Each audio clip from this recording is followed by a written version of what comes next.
what I'm going to do is demonstrate some of the advanced techniques that I mention in the book, particularly ones that are difficult to write, much easier to demonstrate.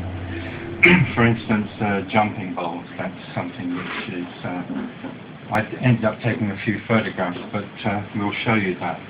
The main thing I wanted to focus upon are how to isolate different parcels from a singing bowl. This is based on physics and acoustics. But in the book there are over 20 different exercises that you can do based on these parcels. So I'm not sure if you'll go to hear the lowest one, which will be quite quiet really, but you'll certainly hear some of the others. To give you a brief example, if you walked into a shop and you picked up this bowl thinking, I wonder if this is the bowl for me, and they gave you a regular stick and you played it.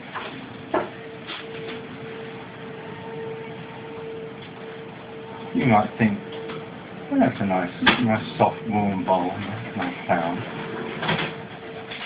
I might take that one.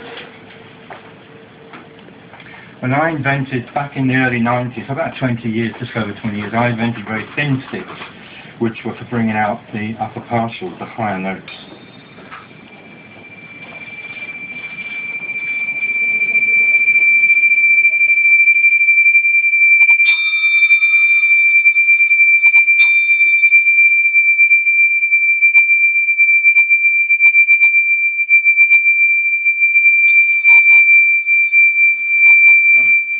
You wouldn't think it was the same bowl. That I used for space cleansing. So I use that in between clients in the sound healing, because whatever energy is manifested for the previous client may not be necessary for the next one. So it just neutralizes the space, brings in the Christ light, and we can start anew. But without that stick, you wouldn't get that sound.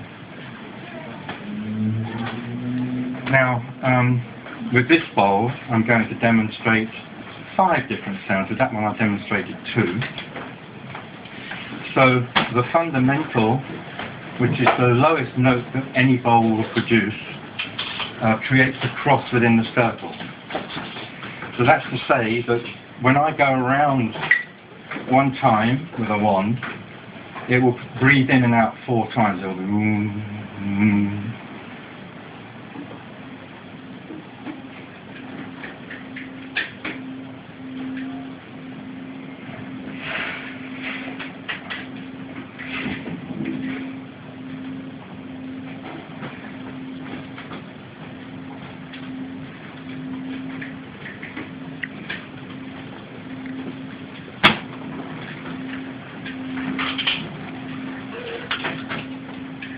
I'll use this, I'm getting the second partial there.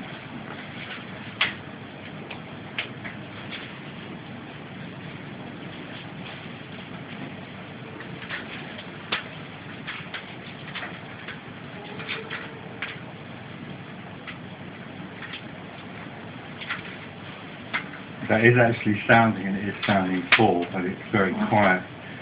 Mostly the fundamental is quiet, unless it's a very big bowl and it's been designed only to produce the fundamental, then you would get a much louder sound. But this one I know I can get 5 partials out of.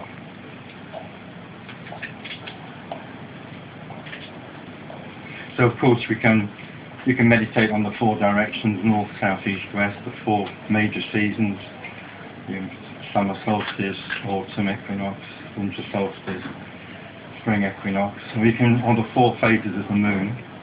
So I tend to think of the position that I started, which is at the front here, as new moon, first quarter, full moon, last quarter. And then when doing that, one can even look at the particular degree that the new moon took place in, and then look up the Sabian symbol for that, to see what the energy is wanting to manifest in the current month for the whole planet.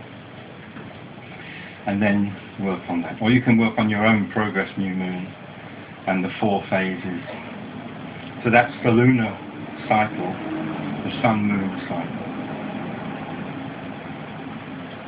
So I always start playing the bowl from this position when I'm stroking, because that's like the new moon position, and one always begins a project at the new moon. It's the best time to start a project, because the energy is all happening, it's all coming in. And this one should give us the next, which will be 6 pulses.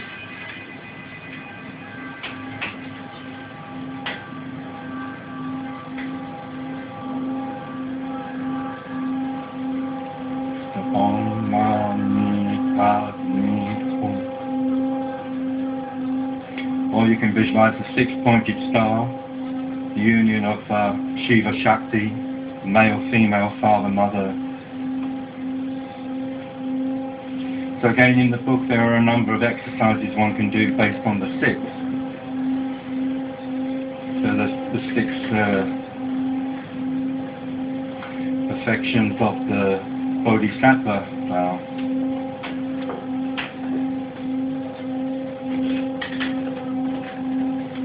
Can you hear the 6?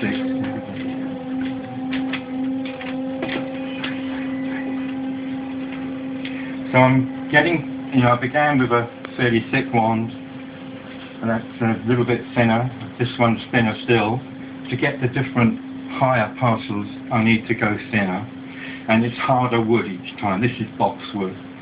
This is laburnum, another English wood.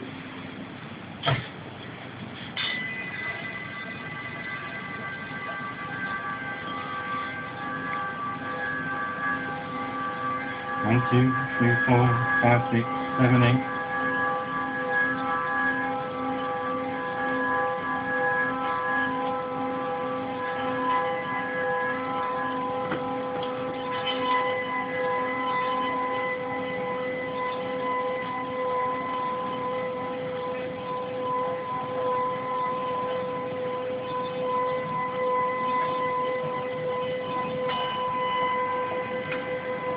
Now a piece of ebony, and we will get the 10. There'll be 10 pulses. The bowl will breathe in and out 10 times in one circle, one cycle.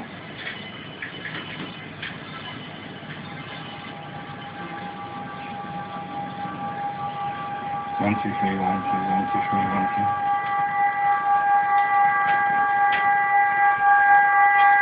So you can focus on the 10 perfections of the Bodhisattva vow, or the 10 thanks, including the 6 stars.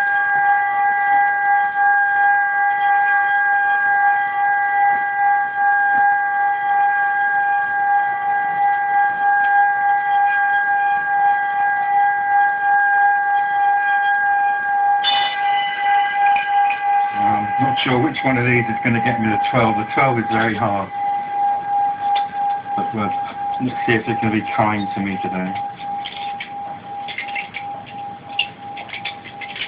So now we're going to even smaller. These are about ½ an inch thick.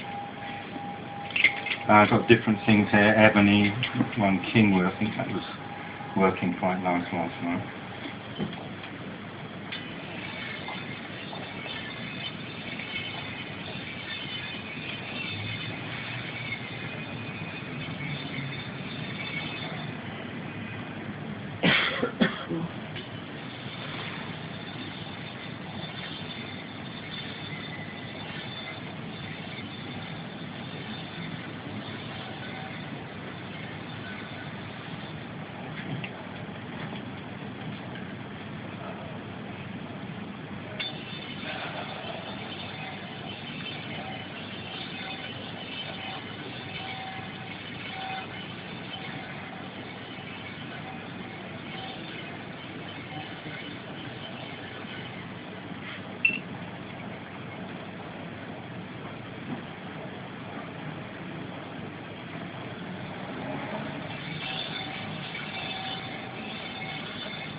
Just trying the last one.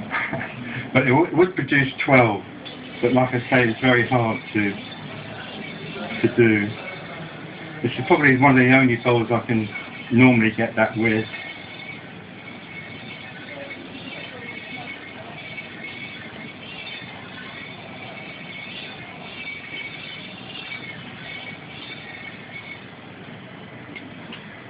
don't hold that much shot for 1 minute.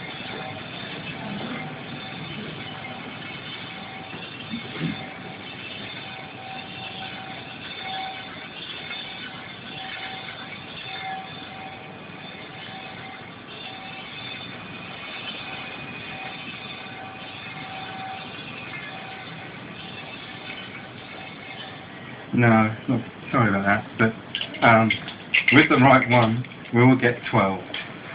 But it's quite fast, quite high, and that's the highest I can get from a single bowl, as I say. Now another technique that I can demonstrate is called ululation. This is where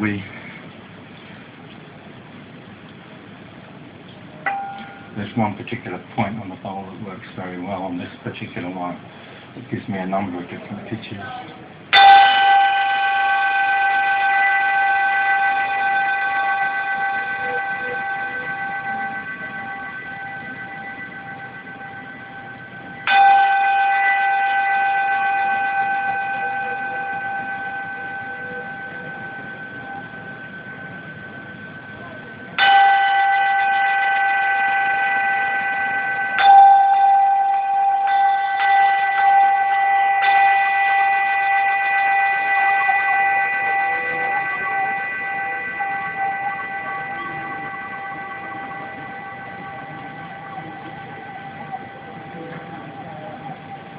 Not every bowl will do that. It has to be a particularly good one. And I'm just using my mouth like an echo chamber. I'm not breathing on it, I'm not singing to it. I say this because many people ask me this, are you singing now? What are you doing there? The other way of producing ululation is while stroking the bowl, and again, not every bowl will do that. And it's a similar technique, you don't get as many different pitches.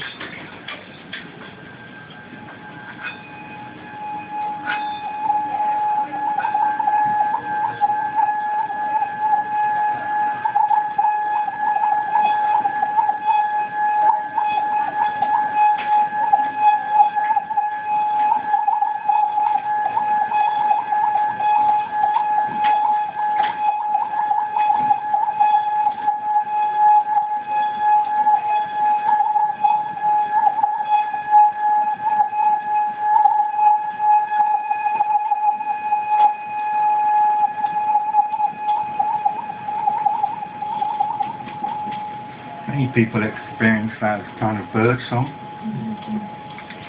which then we can think of as the birds are being connected with the mind, with the air element, and then it can be the air element is connected with learning the lesson of distinguishing between the higher mind and the lower mind, the spiritual mind and the earthly rational reasoning mind.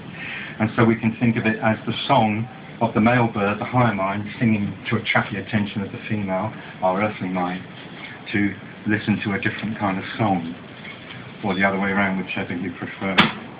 So now, but the males, normally the male bird sings to the female bird.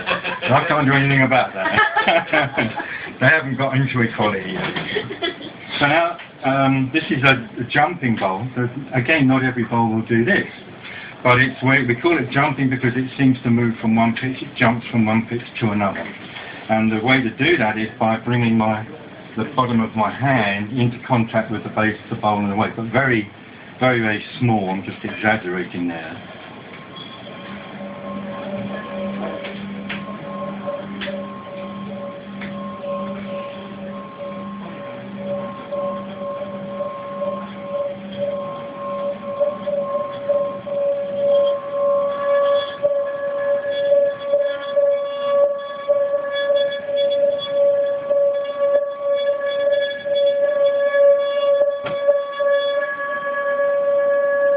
So our American friends call that the hand wah-wah, and the ululated bowl they call a wah-wah. You've got the mouth wah-wah and a hand wah-wah, but we call it a jumping bowl. Okay, so let's. Okay, there's a technique in the book which is based on a flam, which is a technique used in drumming where one stick comes down just before another. Whatever, and you can do that with the bowl. So with different sticks, this one being a vibraphone mallet will bring out a high sound, quite hard, and this being a gong mallet brings out a soft, warmer sound. So we can go. So then we get the deep sound of the bowl and the high sound of the bowl, sort of high-low. Whereas if you just use that, you don't get the low sound because it's bringing out the high sound. It's not stimulating enough of the mass of the bowl, this little beaker, to get the lower part moving. But this one probably will resonate the whole bowl.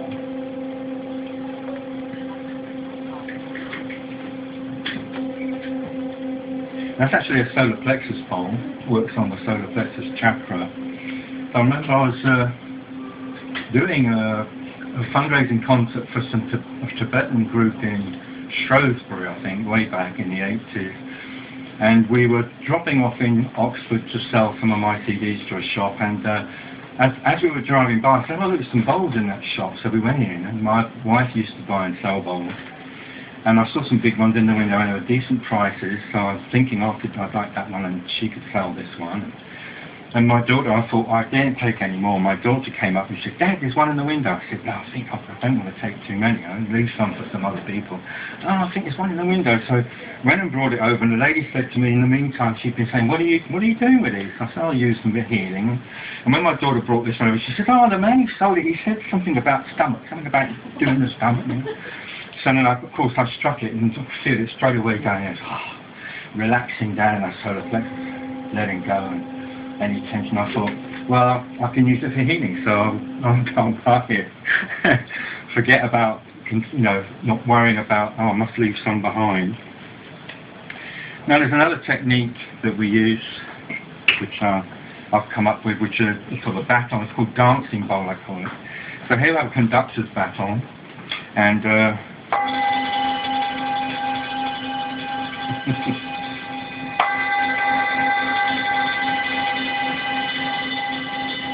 and it kind of sounds like you're playing a little roll on the thing with tiny little matchsticks. You wouldn't get those very high pitches from any other way. So while it's kind of sounds a bit funny, sounds like it's got a crap bowl. It's a very nice effect. I like it. And then I have another variation, which actually I came up with first, which is to dangle a chain with tiny little metal, like a woman's necklace, to dangle that down there with these tiny little, and they buzz against the side, and again they bring out these very, very high harmonics of the bowl, extremely high, that you can only get. This again, a very subtle, soft, kind of quiet technique. Then in the bowl we talk about a few other techniques. Gamelan technique, which is where you turn the bowl upside down and play upon the bass. Which is why I wanted the tape of me to demonstrate some of these things. I couldn't be holding it in one hand and playing it in that. So here is just a...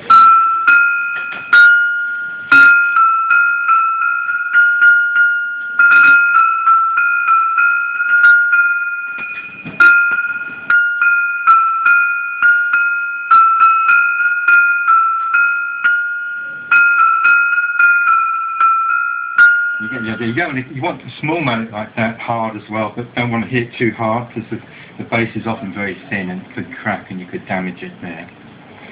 Now the other reason to bring these along is to demonstrate the gamelan stopping technique. So here, this is the technique here.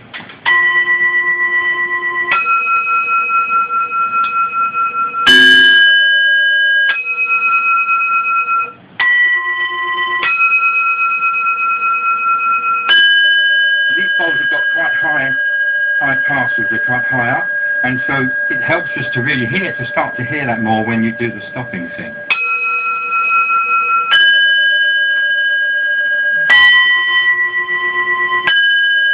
So it focuses in the listening.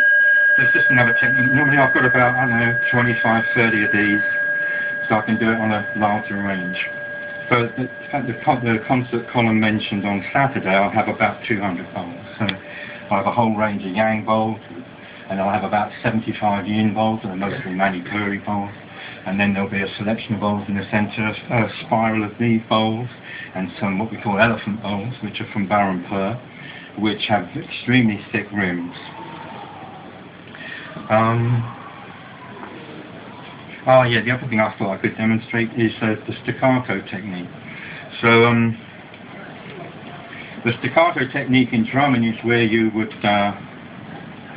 strike a drum, but bring the stick back as fast as possible, because normally you could sort of play like that, or like that. So it's the same with the bowl. You can strike the bowl like I was striking them then. Or you can, yeah, it brings out more of the upper note.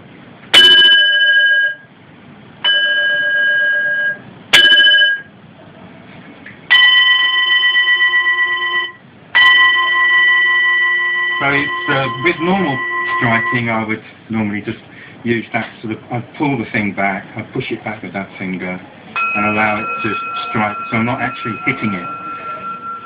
You don't want to sort of hit it like you have a hammer in your hand, something like that. But for the staccato, you need to grip it tighter and do this very fast, pulling back almost a fraction of a second after you've struck it.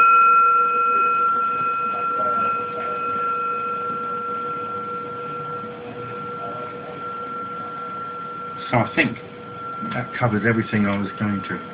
I thought I could do in 15 minutes. I've probably been longer, but hopefully you've not minded. So I think now, as I understood it, it's kind of questions and answers on, I guess, whatever, the book or the bowl. How do you know if you're buying a good sounding bowl? So I'm very new to this, so... Okay, if you can repeat the question for the camera as well. How do I know if I'm buying a good sounding bowl? This bowl is very good for demonstrating that, because what I showed you there was that one bowl has got these different sounds inside it.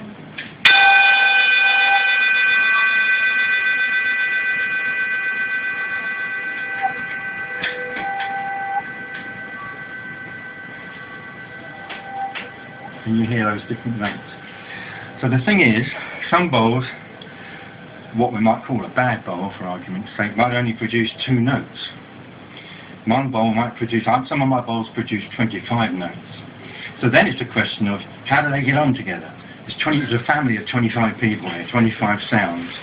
Are they all quite grooving along together? Or is there a bit of, you know? And so what we call a bad bowl there is when some of the notes within it don't go well together. It's like a sort of growling sound, ugly sound.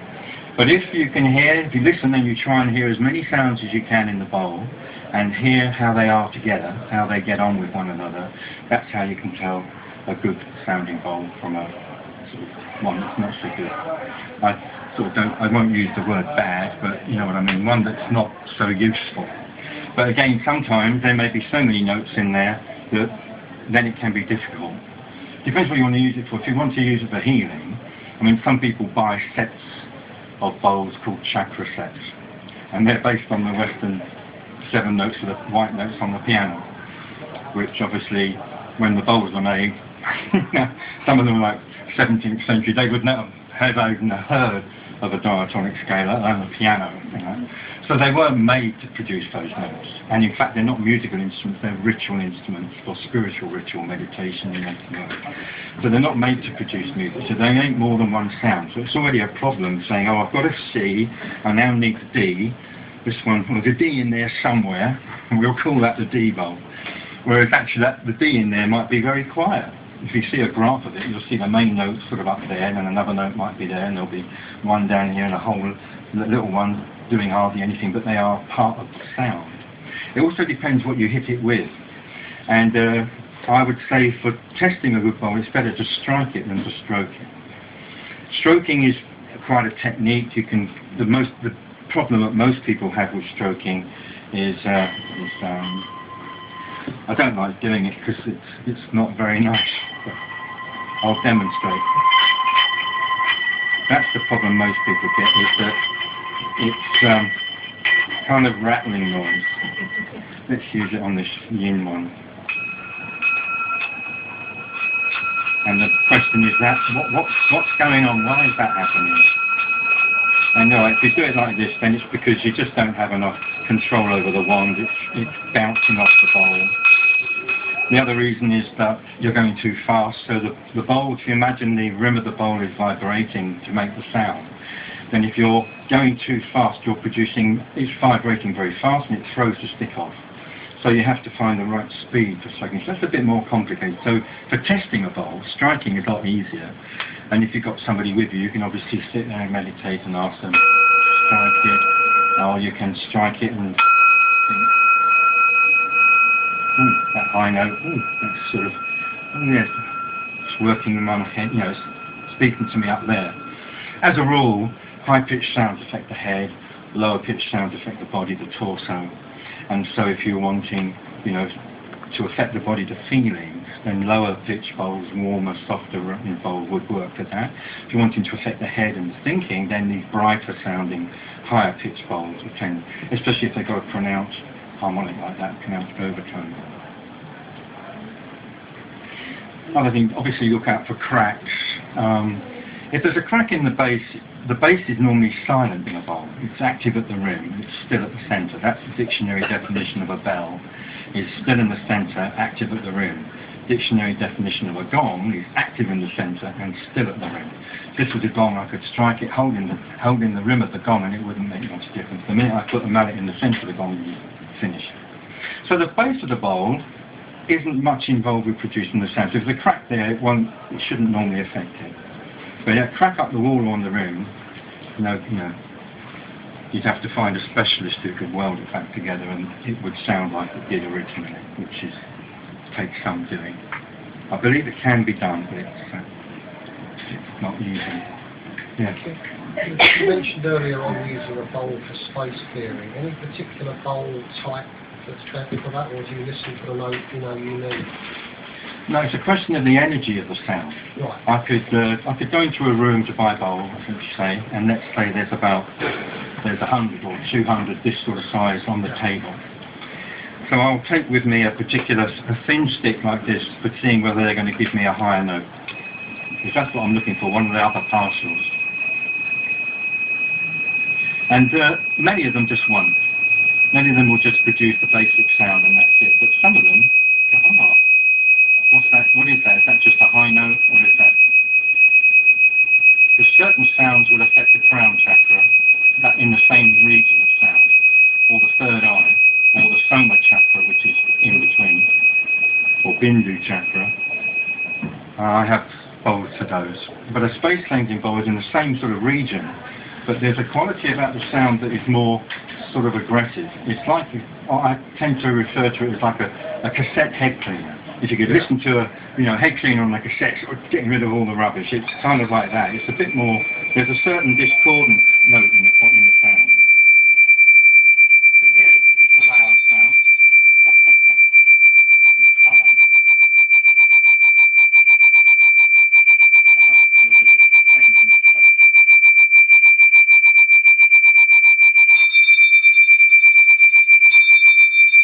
You're getting the 8th frequency there. Which of course the Vairocana, one of the Buddha families, the symbol is the 8th wheel, and of course got the 8-fold path. But anyway, so the 8th's a useful one. But it's to do with the quality, the energy. I don't have, I had that one which produced a sort of a high note, but I have another one which is, I say, soma chakra and one for the crown, and you can hear that there's a different energy with them. With the crown chakra, most people when I play it can feel it tickling the crown of their head. So I think that's sort of a given, rather than being totally subject to that and going, yeah, crown. You hit a B, that's what most people that sell bowls will be. That's a B, that's crown chakra. I might have a bowl this big. Crown chakra, but B, it's a B. Irrespective of the fact that the crown's the top chakra, and that's going to produce a really low, or it's not going to affect the. Well, it might affect the crown, but it's not, for me, it doesn't do it. So it's just a question of tuning in. It's the same with Dingsha, which are the Tibetan meditation symbols. Some of those pairs are very peaceful, very nice, kind of soothing. Others are a bit lively. And then others, for space cleansing that I use, have a certain really buzz between the two sounds because they're pitched slightly different, and that's to produce the beats. And with these ones, they're very close together, so it's a real shimmering kind of quality, which is good for cleansing and getting rid of any negative energy. And also for cut auras. If there's an aura of a hole in it, then I would tend to use Dingsha over those 3 times over where the hole is and seal it up. That note sounded bright, clear, and very direct. Also aggressive enough to shake things loose if there's anything there that can be broken off. That's how it felt. Yeah, I mean, I think maybe I've found about 8 or so space cleansing bowls, in having sorted through about 9,500 bowls in about 14 years. So they're not, you know, and they have different qualities. And that's the same with a panic bowl, which traditionally is used for exorcisms. I've got a video up about that on my YouTube, which is down as around there. I think just Frank Perry actually. Used to be Mountain Bell Music, but I think I changed it to Frank Perry. So there's a video there called Panic Bowl, and I also play it and talk about it. But I found a few of those. One lady asked me, "Can you get one?" And I thought, very rare. And then somebody I knew found one in a shop. I said, "I don't know it." So I went down there, and they hadn't got anything to play with. They had a drumstick, and that wasn't going to work. But I took the stick that I use on my one, and it worked, you know. So everybody in the shop was, oh, you know, and the guy who owned it was, oh, you know. I said, "So I won't play it." So I said, "Well, I'll just play it again." "No, it's all right." When did you say you were leaving? And I said to my daughter, I said, "That makes an interesting sound, doesn't it?" Sort of nodding. So she knew exactly, oh yeah, he's found another one. And then I found that the lady who wanted it, she got two or three others. She went to craft fairs and found these rare panic bowls, but they were slightly different. One was a bit softer, and she kind of liked that one. The one I found for her was intense. It was because they're used traditionally for exorcisms. So again, it's not something you expect. The actual way of playing it, also, it has a base that you hold it by, very solid base, only about 1/4 of an inch, 3/16 at the most, that you've got to grip it by. And you have to really press hard to get the sound. So it's a real, you have to put a lot of effort. You've got to be very focused, which is good for what you're creating on the inner levels, because it works with the silver ray, which is the ray that we would use for such cases, as obsessions, and if someone's been suffering from black magic, for instance, and that normally gets rid of. Yeah, the particular interest is coming out of spirit release forum type work. You know, that's where I'm being pushed towards. And I thought, no, there's a singing bowl component to this somewhere. There's got to be. No, there is. That's a big question. That particular bowl, I was living in London, and the local yoga group used to come around, pay me, I don't know, a couple of quid for a concert. I had all my stuff set up in the living room. And I used to set up a horoscope for the event. And from that, I would determine the kind of energies that were present, and that would translate into sounds that would bring those energies into being. And it was very nice, and I'd come up with a title that was numerologically in tune, and I've got this title, Gift from a Humble Heart, because I thought I've been given these extremely rare bowls that were very powerful, and the person wanted nothing. It was like a gift from this humble heart, just wanted me to kind of be a custodian of them. And just as we were about to start, this blues music started up from behind me. Never heard any sound from my next door neighbour in all the years I've been there. But, and I thought, gift from a humble heart, gentle, quiet. I imagined this soft tinkling bells. So I thought, there's obviously some mischievous creatures around, and I'll need to use the panic bowl. So I started with the panic bowl. And when I finished, everybody said, "Wasn't that marvellous? When you played that, you turned his music off." And I recorded it, and his music's going all the way through it. So he was able to have his little party, and we were able to have our little party. It's a bit akin to when you go to a group meditation, and at the end someone says, "Wasn't that thunderstorm terrible?" And I, "Thunderstorm? What thunderstorm?" If you're really focused, you just don't. Yeah. I do concerts, you know, when I'm listening to the playback, I'm hearing people snoring and all sorts. I don't notice it when I'm playing. I'm so focused on what I'm doing. But listening back, I remember that bloke, he was lying down just... And it's funny, if you ever say anything to me, I was in an altered state of conscience, I wasn't sleeping. I was accessing another level, you know? And when you're doing two pairs of bowls, that are matched pairs I call them, where like the ding shoe you get two that are close together in pitch, but they produce this beating thing. So then you get a slow that seems to go right down the body. I was demonstrating that on a chap, and he had heavy breathing. So when he started lying down, it was and after a couple of minutes it was which was brilliant for demonstrating the effect of the bowls, you see. And of course when I finished he said, "What are you doing tonight? I've had trouble sleeping the last 2 nights. Could you come around and see me off, you know?" So sound does do these things. But yeah, so a space cleansing bowl is not as intense as the panic bowl, which is for exorcisms. But you can get some space cleansing bowls that are close to that. And don't buy one that someone says is a space cleansing bowl. Go and buy, you know, if you can get hold of a thin stick, just to see if you can get those upper partials and then hear what that sound does. I remember somebody said to me once, "Oh, I've got this panic bowl from America." I said, "Oh, really? Oh, yeah. How big is it?" "Oh, about this big, you know." And the ones I've ever seen only this big, you know. So I know I'm already on the case that this probably isn't a panic bowl. And of course the ones they are very rare design and shape, you know. I'll have one with me at the concert of the London Lodge. I probably won't use it, but I might demonstrate it if people want in the workshop parts of that thing. Are there any other questions? Right. Oh, again. Sorry, what's happening on Saturday? Oh, Saturday we've got a number of events. We have an Earth Healing Day event about 12, and then then there's a sort of shared lunch, and then I'm doing a short concert at 2:30 at the White Eagle Lodge. It's all at the White Eagle Lodge.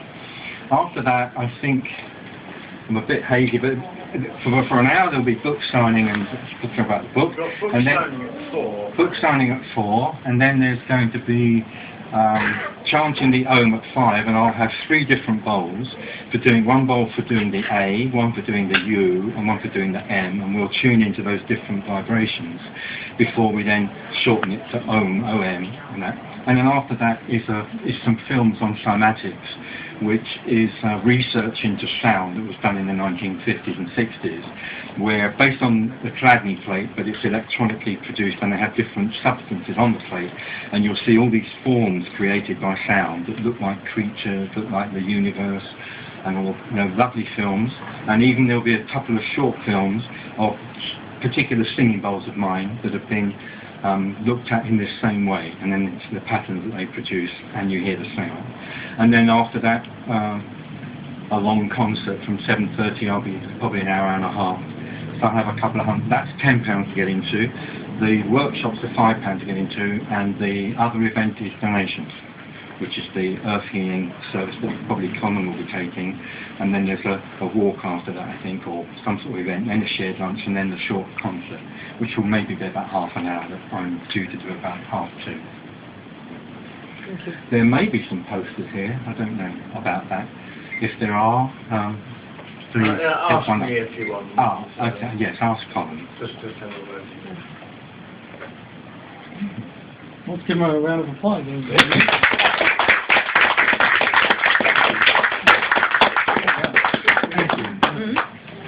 Probably not your usual book. Fantastic, for the treat. Frank and I had a joke on our way over that if he plays a space cleansing film, if there were any dodgy books on the shelf, they'd fall off. Good news for the bookshop is that nothing fell off, so everything.